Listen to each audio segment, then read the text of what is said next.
মা, সব প্রথম শব্দটাই আসে মা। ছোট্ট একটা শব্দ, কিন্তু তার অনেক বড় গুরুত্ব। সেই মা শব্দটা শুরু থেকেই মাদেরকে দাবিয়ে রেখে দিয়েছিল।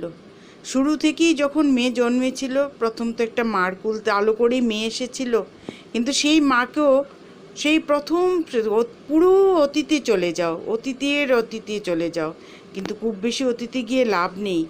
অতীতে যত যেতে যাবে, দুঃখের জ্বালার যন্ত্রণা ততটাই বেড়ে যাবে। নমস্কার বন্ধুরা, আশা করি আমার কথাগুলি তোমরা বুঝতে পারবে, ভালো লাগবে। সাবস্ক্রাইব করতে ভুলো না। তোমাদের সহানুভূতি, তোমাদের সাহায্যের হাত বাড়িয়ে না দিলে আমি এগোতে পারবো না। কিছুর একটা প্রয়োজনের জন্য কারো সাহায্যের খুব দরকার।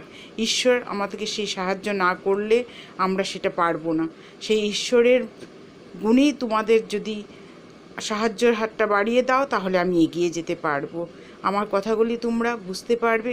শুরু থেকে শেষ পর্যন্ত ভিডিওটা দেখো, সাবস্ক্রাইব করতে ভুলো না, বারবার অনুরোধ করছি। কারণ আমার ভীষণভাবে তোমাদের সাবস্ক্রাইবের প্রয়োজন, তোমাদের সাহায্যের হাতের প্রয়োজন। যা, অনেক বকবক করছি, বলি।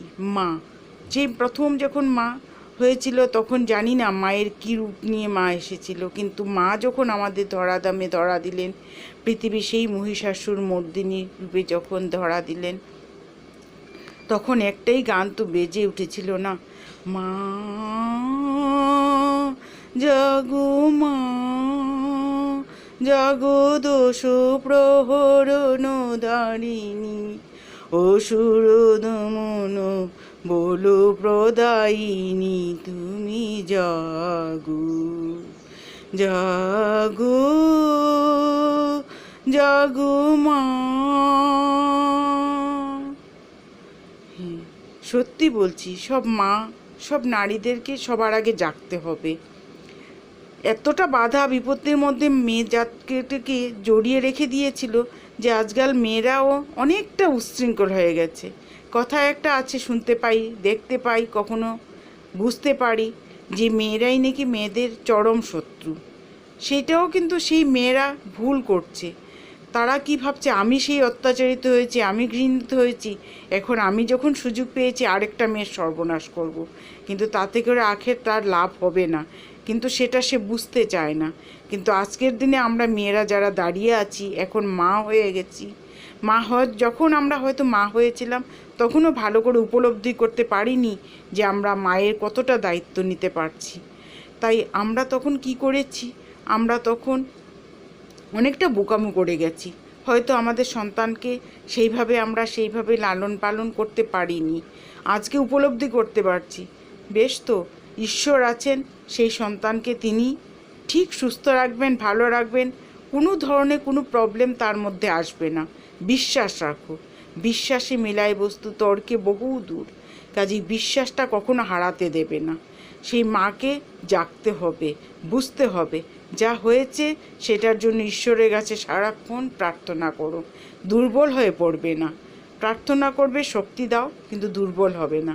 সেই সন্তানকে আজকে কি করে তাকে সুস্থ রাখা যায়, কি করে ভালো রাখা যায়, সেটার ব্যবস্থা করো।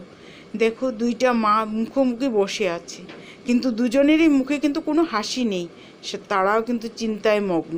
সেই চিন্তাটাকে কাজে, উপলব্ধিতে, এটাকে ভালোর দিকে এগিয়ে নিয়ে যেতে হবে। সেই জন্য তোমাকে ঈশ্বরের কাছে প্রার্থনা করতে হবে, জাগো মা, আমার মধ্যে যেই মাতৃত্বের জাগটাকে জাগিয়ে দাও মা, সেটাকে আমি কাজে লাগাবো। তারপর তুমি নিজেকে কিভাবে কি করলে, কোনটাকে তোমার কোনটা দায়িত্ব কর্তব্য জ্ঞান, সেটাকে তুমি বোঝার চেষ্টা করো। তুমি এগিয়ে যাও।